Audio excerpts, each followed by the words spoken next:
الحمد لله نحمده ونستعينه ونستغفره ونؤمن به ونتوكل عليه ونعوذ بالله من شرور أنفسنا ومن سيئات أعمالنا من يهده الله فلا مضل له ومن يضلله فلا هادي له ونشهد أن لا إله إلا الله وحده لا شريك له ونشهد أن سيدنا وسندنا وحبيبنا وشفيعنا ومولانا محمدا عبده ورسوله أما بعد فأعوذ بالله من الشيطان الرجيم بسم الله الرحمن الرحيم لقد جاءكم رسول من أنفسكم عزيز عليه ما عنتم حريص عليكم بالمؤمنين رؤوف رحيم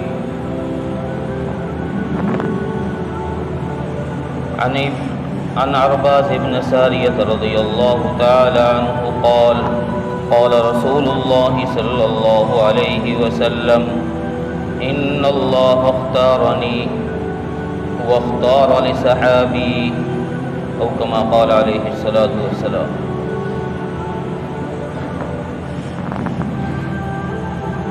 غیور نوجوان دوستوں اور بھائیوں،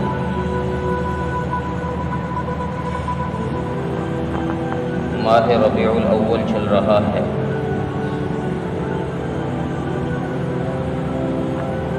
اس ماہ مبارک کے اندر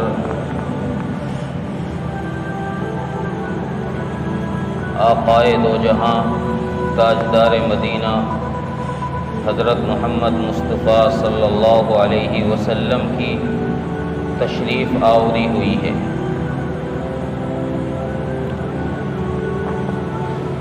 اس لیے اس ماہ مبارک میں پوری دنیا کے اندر مسلمان ایک طرح سے خوشی مناتے ہیں،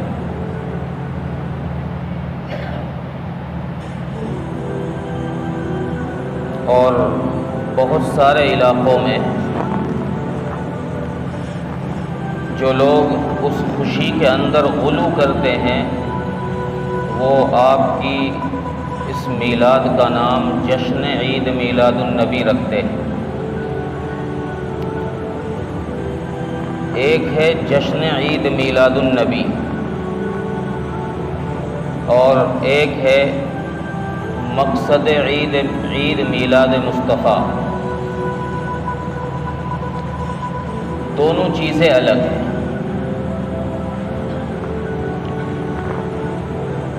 رسول اللہ صلی اللہ علیہ وسلم کی ولادت میں مختلف اقوال ہیں، 8، 9، 10، 11، 12 کئی قول ہیں، لیکن جمہور علماء کا قول عرب و عجم کے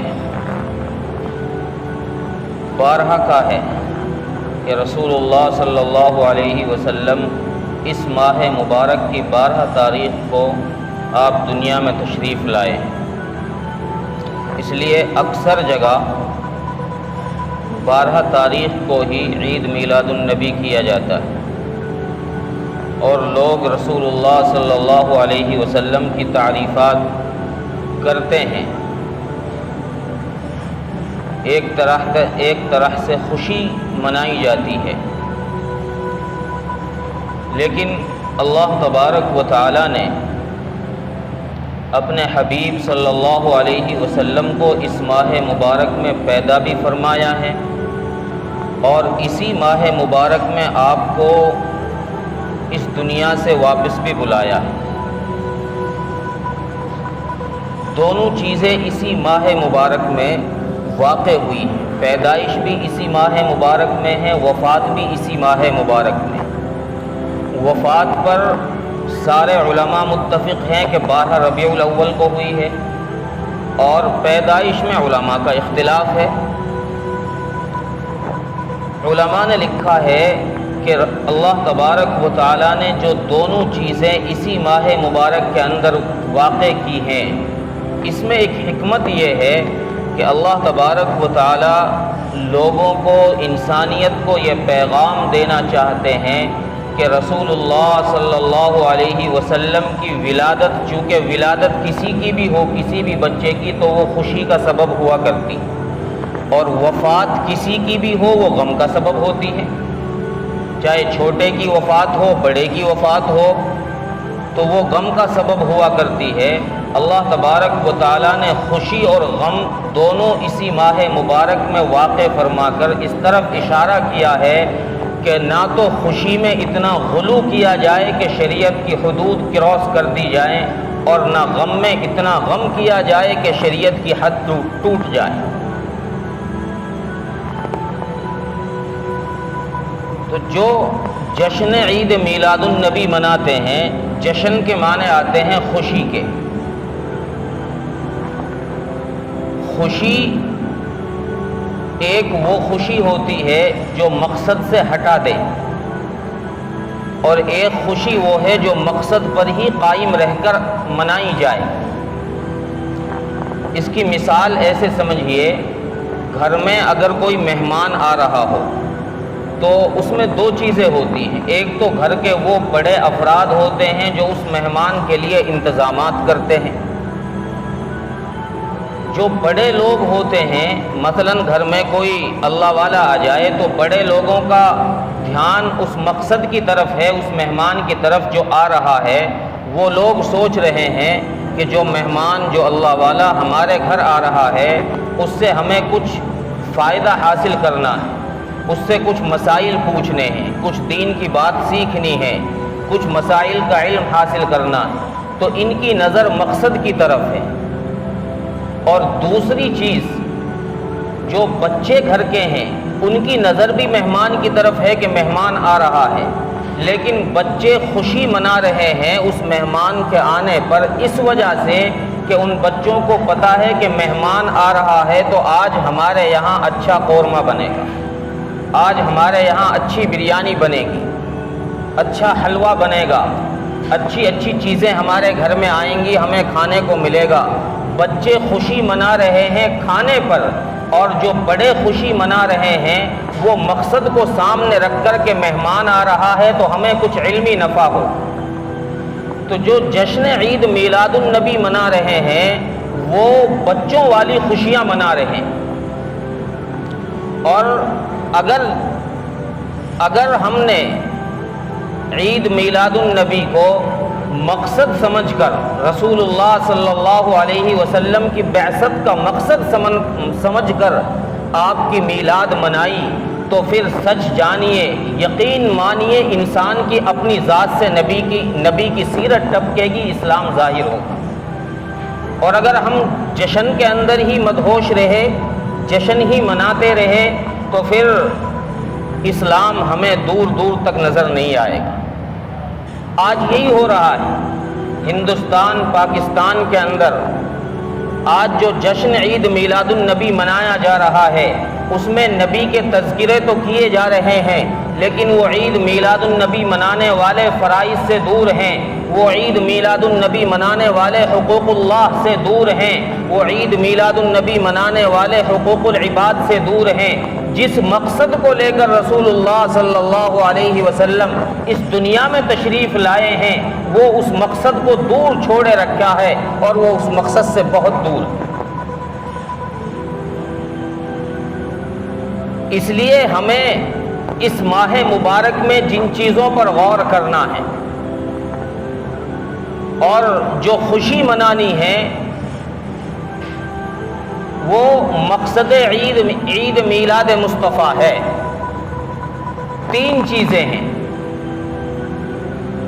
ایک تو رسول اللہ صلی اللہ علیہ وسلم کی بعثت، اس کا مقصد، اور دوسری چیز آپ کی تشریف آوری پر خوشی، اور تیسری چیز ہے رسول اللہ صلی اللہ علیہ وسلم کا منتخب کیا جانا، آپ کا چنا جانا۔ مستدرک حاکم کے اندر ایک روایت ہے حضرت عرباض بن ساریہ رضی اللہ تعالیٰ عنہ کی، مستدرک حاکم کی جلد 3 میں تواریخ انبیاء کے متعلق ذکر کیا ہے حضرت عرباض بن ساریہ رضی اللہ عنہ کی روایت کو، فرماتے ہیں کہ رسول اللہ صلی اللہ علیہ وسلم نے ارشاد فرمایا ان اللہ اختارنی واختار لصحابی، کہ اللہ تبارک و تعالیٰ نے تمام انبیاء کی سرداری کے لیے اور پوری امتوں کی سرداری کے لیے، تمام انبیاء کی سرداری کے لیے اللہ نے مجھے چنا ہے، اور ساری امتوں کی سرداری کے لیے میرے رب نے میرے صحابہ کو چنا۔ یہ خود رسول اللہ صلی اللہ علیہ وسلم نے ارشاد فرمایا کہ اللہ نے مجھے چنا ہے، مجھے چھانٹا ہے۔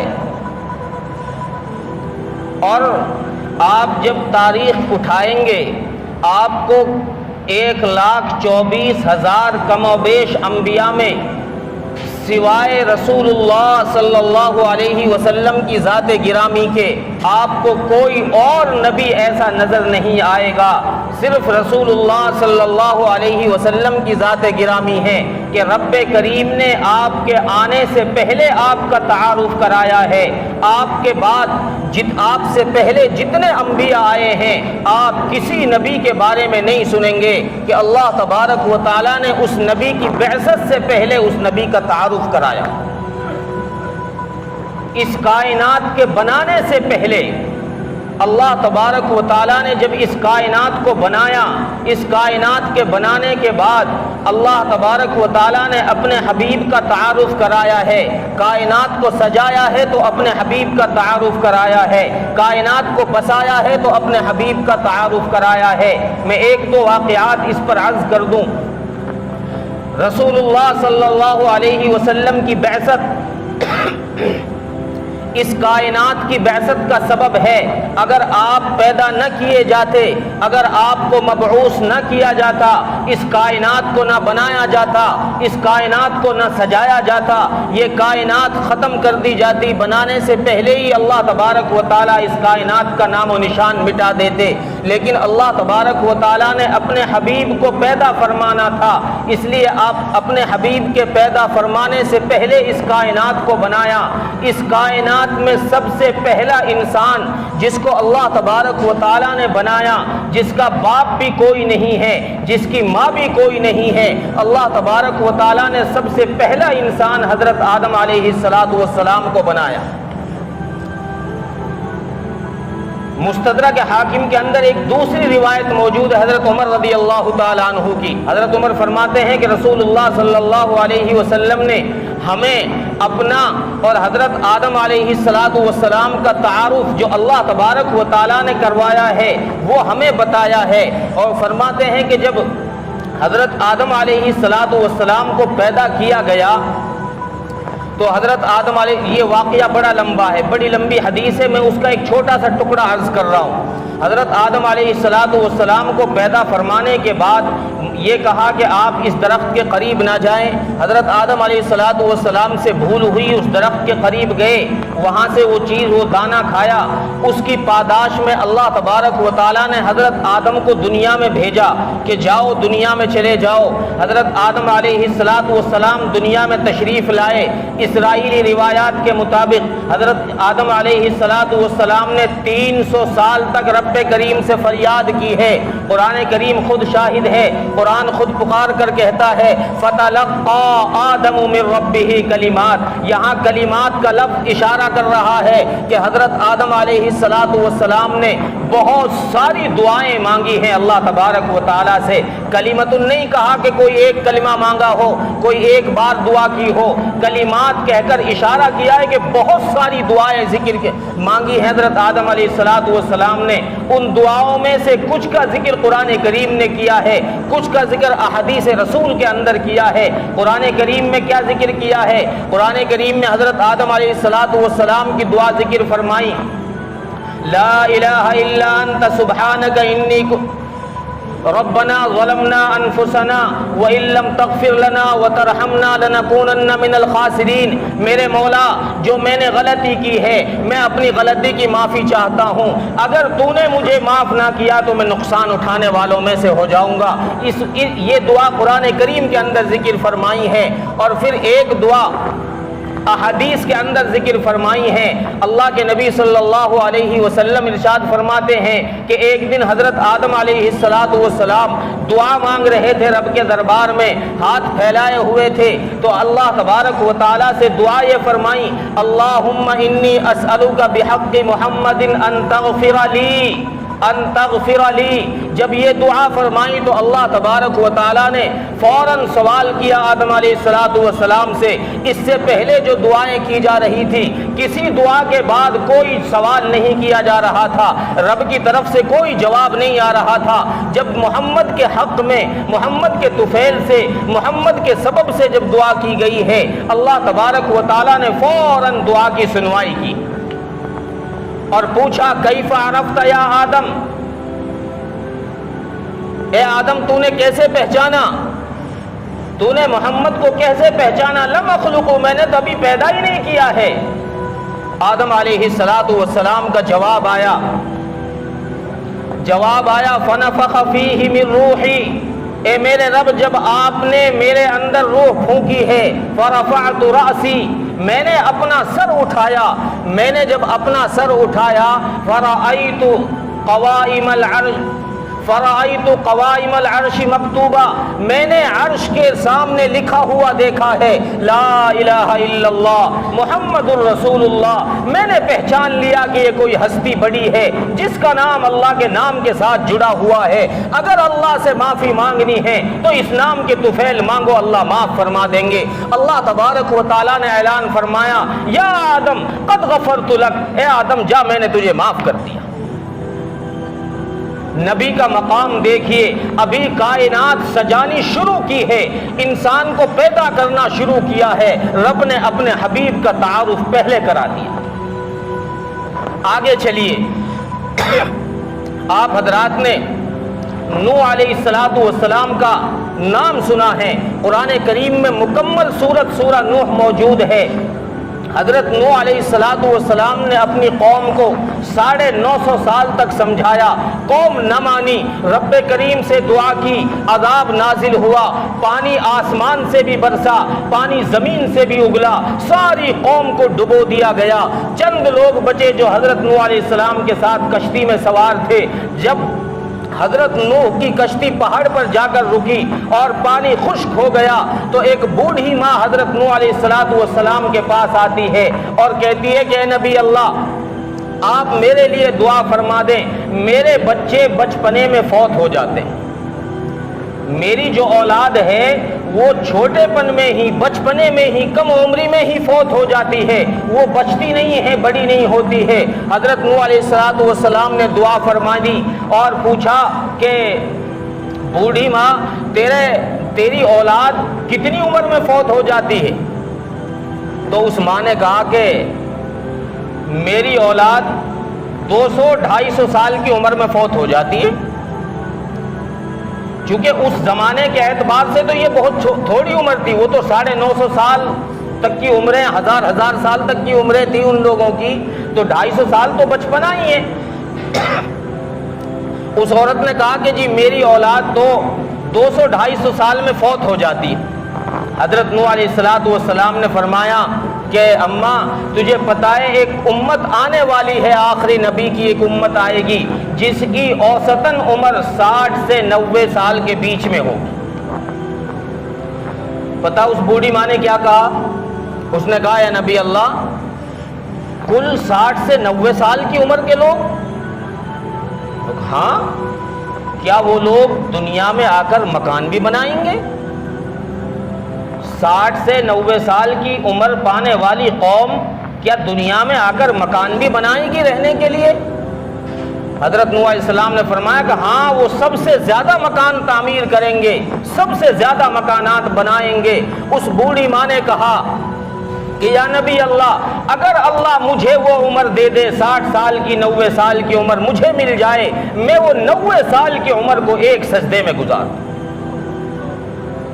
یہ واقعہ تو ایک طرف، میں نے یہاں یہ واقعہ اس لیے عرض کیا ہے کہ رب کریم نے اس امت کا اور رب کریم نے اس امت کے نبی حضرت محمد مصطفیٰ صلی اللہ علیہ وسلم کا ذکر آپ کی بعثت سے پہلے حضرت نوح کی زبانی بھی کرائے۔ اور آگے چلیے، حضرت ابراہیم علیہ السلام کو آزمایا گیا، کتنے سارے امتحانات لیے گئے، سارا مال مہمانوں پر خرچ کرایا گیا، اس کے بعد پھر گھر چھڑوایا گیا، ہجرت کرائی گئی، اس کے بعد پھر بیوی سے اور بچے کا حکم ہوا کہ ان کو لے کر جاؤ اور لق و دق میدان کے اندر چھوڑ آؤ اور ان سے بات بھی نہیں کرنی ہے، وہاں چھوڑ کر آ گئے۔ پھر جب بچہ بڑا ہوا، وَلَمَّا بَلَغَ مَعَهُ السَّعْيَ قَالَ يَا بُنَيَّ، جب بچہ بڑا ہو گیا، اس قابل ہو گیا کہ اب باپ کے انگلی پکڑنے کی ضرورت نہیں ہے، اب باپ کا سہارا بن جائے گا، اگلا امتحان اللہ تبارک و تعالیٰ نے یہ لیا کہ حضرت ابراہیم علیہ السلام کو حکم دیا کہ اسماعیل کو ذبح کرو۔ حضرت اسماعیل کو ذبح کرنے لگے، اللہ تبارک و تعالیٰ نے فضل فرما کر ارشاد فرما دیا، وَفَدَيْنَاهُ بِذِبْحٍ عَظِيمٍ، کہ ہم نے اس کے بدلے میں دمبا تمہیں دے دیا، اسے چھوڑو، اس کی نسل سے ہم نے کوئی اور نبی لے کر آنا ہے۔ اللہ تبارک و تعالیٰ نے جب ان امتحانات کے بعد حضرت ابراہیم علیہ السلام کو کامیابی عطا فرمائی تو اللہ تبارک و تعالیٰ نے فرمایا کہ مانگو ابراہیم، کیا مانگتے ہو؟ تم نے امتحانات میں کامیابی عطا کی ہے تو کامیابی حاصل کی ہے، مانگو کیا مانگتے ہو۔ پہلے پارے میں حضرت ابراہیم علیہ السلام کی دعا مذکور ہے۔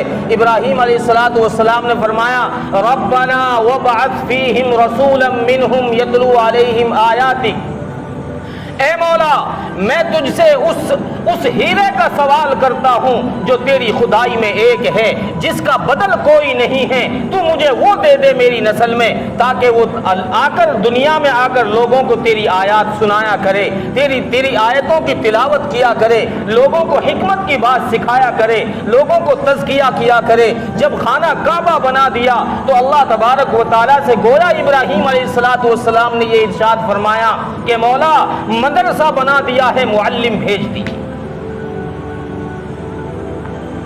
آگے چلیے، حضرت عیسیٰ علیہ السلام کی زبانی میں بہت مختصراً واقعات عرض کر رہا ہوں، 2-3 واقعات۔ حضرت عیسیٰ علیہ السلام کو رب نے بھیجا، انجیل عطا فرمائی، حضرت عیسیٰ علیہ السلام کے ذمے بہت سارے کام لگائے، ان میں سے ایک اہم کام یہ تھا کہ تمہیں جا کر لوگوں کو یہ خوشخبری، یہ بشارت سنانی ہے کہ میرے بعد ایک آخری نبی آنے والا ہے۔ قرآن کریم کی سورہ صف میں اللہ اعلان فرماتے ہیں، وَمُبَشِّرًا بِرَسُولٍ يَأْتِي مِن بَعْدِ اسْمُهُ احمد، جاؤ عیسیٰ جا کر میرے نبی کا تذکرہ کرو۔ میں نے یہ واقعات اس لیے عرض کیے ہیں کہ اللہ تبارک و تعالیٰ نے اس کائنات کو بنانے سے پہلے آپ کو جو مقام عطا فرمایا ہے، اس کائنات کو سجانے سے پہلے آپ کو جو رتبہ عطا فرمایا ہے، اس کائنات کو بسانے سے پہلے اللہ تبارک و تعالیٰ نے جو مرتبہ عطا فرمایا ہے وہ اس کائنات میں کسی نبی کو عطا نہیں کیا گیا۔ اللہ تبارک و تعالیٰ نے پھر اپنے حبیب صلی اللہ علیہ وسلم کو اس دنیا میں بھیجا، اس کے لیے کیا انتظامات فرمائے ہیں اور اس نسل کی کیسے حفاظت فرمائی ہے۔ حضرت ابراہیم علیہ السلام کے 2 بیٹے، حضرت اسماعیل، حضرت اسحاق علیہ السلام۔ حضرت اسحاق کی نسل سے آپ دیکھیں گے نہ انبیاء کی لڑی موجود ہے، انبیاء کی لڑی موجود ہے، کتنے سارے انبیاء حضرت اسحاق کی نسل سے، لیکن حضرت اسماعیل علیہ السلام کی نسل سے ایک ہی نبی اللہ تبارک و تعالیٰ نے اس دنیا میں بھیجا ہے، لیکن وہ نبی ایسا بھیجا ہے جو نبی آخر الزماں ہے، سارے انبیاء کا سردار بنا کر جس نبی کو بھیجا وہ حضرت اسماعیل علیہ السلام کی نسل میں بھیجا۔ اور پھر رسول اللہ صلی اللہ علیہ وسلم جس نسل سے آئے ہیں، علماء نے لکھا ہے کہ آپ کو جس نسل سے اللہ تبارک و تعالیٰ لے کر آئے ہیں اس نسل میں آپ کے باپ داداؤں میں سے کسی باپ دادا نے کوئی کبھی بدفعلی نہیں کی، اتنا پاک نسل آپ کو پیدا کیا۔ اور علماء نے یہاں تک لکھا ہے کہ آپ کی نسل کے جو باپ دادا ہیں ان میں سے کوئی بھی باپ دادا مشرک نہیں ہے، سارے موحد پیدا کیے گئے، اتنی پاکیزہ نسل سے آپ کو لایا گیا۔ حضرت ہاشم جو آپ کے پردادا ہیں، عبد المطلب کے باپ، ان کا نکاح مدینہ منورہ میں ہوا۔ اور مدینہ منورہ میں ان کا نکاح جب ہوا، ان کی شادی ہو گئی، اس کے بعد کسی عورت سے ان کی ملاقات ہوئی۔ وہ عورت کوئی پچھلی کتابوں کی، پہلی کتابوں کی جو آسمانی کتابیں تھیں ان کی پڑھی لکھی عورت تھی۔ اس نے حضرت ہاشم کے پیشانی پر آخری نبی کی جو نورانیت تھی، جو نور تھا، وہ پہچان لیا، اور اس عورت نے حضرت ہاشم سے کہا کہ ہاشم تم ایک رات میرے ساتھ گزار لو، تمہیں 100 اونٹ دوں۔ اس نے کہا کہ بیوی میں مکہ کا سردار ہوں، میں کوئی ویسا آدمی نہیں ہوں، میں یہ کام نہیں کر سکتا۔ 2 4 5 دن گزرنے کے بعد اس عورت سے پھر ملاقات ہو گئی۔ دوبارہ حضرت ہاشم نے اس عورت سے کہا کہ بیوی جب تم نے 2 3 دن پہلے مجھ سے رات گزارنے کی درخواست کی تھی، آؤ ایسا کرے ہم نکاح کر لیتے ہیں۔ علماء نے لکھا ہے کہ اس عورت نے حضرت ہاشم کی پیشانی پر دیکھا اور یہ کہا، دیکھ کر یہ کہا کہ اب مجھے تیرے ساتھ رہنے کی حاجت نہیں ہے۔ وہ جب میں پہلے تجھ سے ایک رات گزارنے کے لیے کہہ رہی تھی، وہ اس لیے کہہ رہی تھی کہ تیری پیشانی میں نے آخری نبی کا نور دیکھا تھا، میں یہ چاہتی تھی کہ وہ نور میرے حمل میں آ جائے، میرے حصے میں آ جائے۔ اب تو وہ کوئی اور لے کر چلی گئی، مجھے حاجت نہیں۔ اللہ تبارک و تعالیٰ نے یہاں ان کی حفاظت فرمائی۔ ان کے بعد یہی واقعہ حضرت عبداللہ رسول اللہ صلی اللہ علیہ وسلم کے والد ماجد کے ساتھ پیش آئے۔ ان کے ساتھ بھی یہی معاملہ پیش آیا، کسی عورت سے مدینہ منورہ میں ملاقات ہوئی، انہوں نے بھی یہی بات ان سے کی اور انہوں نے بھی ان سے انکار کیا۔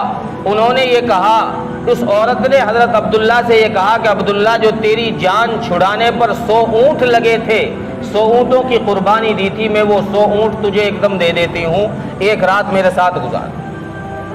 حضرت عبداللہ نے منع فرمایا۔ اب وہ 100 اونٹ جو حضرت عبداللہ کی قربانی پر دیے گئے تھے، ان اونٹوں کا واقعہ کچھ تفصیل طلب ہے، وہ انشاءاللہ آئندہ ہفتے میں اس سے آگے۔ اللہ تعالی عمل کی توفیق عطا فرمائے۔ سنتیں پڑھ لیں بھائی۔